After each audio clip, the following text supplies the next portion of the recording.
पश्चिम बंगालसह 5 पैकी 3 राज्यांमध्ये भाजपच्या विजयानंतर अंबरनाथमध्ये भाजप कार्यकर्त्यांनी मोठा जल्लोष केला।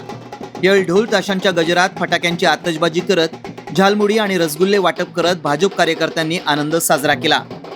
पश्चिम बंगालमध्ये ममता बॅनर्जी यांची अनेक वर्षांची सत्ता उलथवून टाकत भाजपनं ऐतिहासिक बहुमत मिळवलं।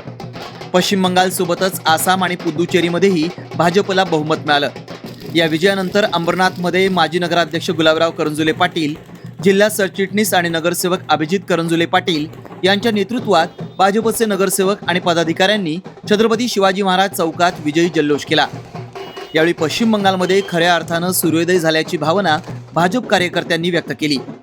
तसंच एकमेकांना झालमुडी आणि रसगुल्ले भरवत भाजप कार्यकर्त्यांनी आनंद साजरा केला।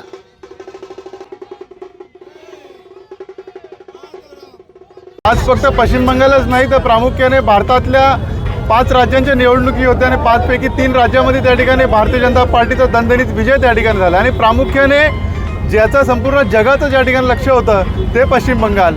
आज ज्या पश्चिम बंगालमध्ये गेल्या अनेक दशकापासून त्या ठिकाणी जातीवाद त्या ठिकाणी चालत होता, त्या ठिकाणी संपूर्णपणे दहशतीचं वातावरण त्या ठिकाणी होतं। परंतु जसं आपण सांगतो की मोदी है तो मुमकिन है, संपूर्ण त्या दहशतीच्या विरुद्ध, त्या भ्रष्टाचाराच्या विरुद्ध त्या ठिकाणी जन आक्रोश त्या ठिकाणी झाला आणि त्याचा आपण त्या ठिकाणी पाहतोय की खूप चांगला निकाल त्या ठिकाणी आला। जवळपास 204हून अधिक भारतीय जनता पार्टीचे आमदार त्या ठिकाणी निवडून आले। खरं तर हा विजय फक्त भारतीय जनता पार्टी नाही तर अखंड हिंदू बांधवांचा माझा विजय असो।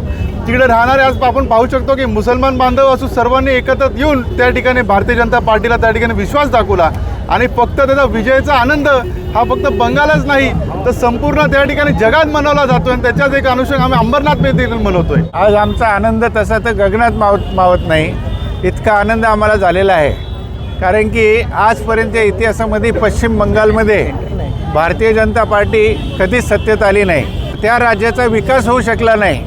त्या ठिकाणी असंख्य हिंदू असतानासुद्धा त्यांना सापत्याची भावना निर्माण झाली होती, त्यांना सापत्याची वागणूक दिली जात होती। त्या ठिकाणी अनेक असं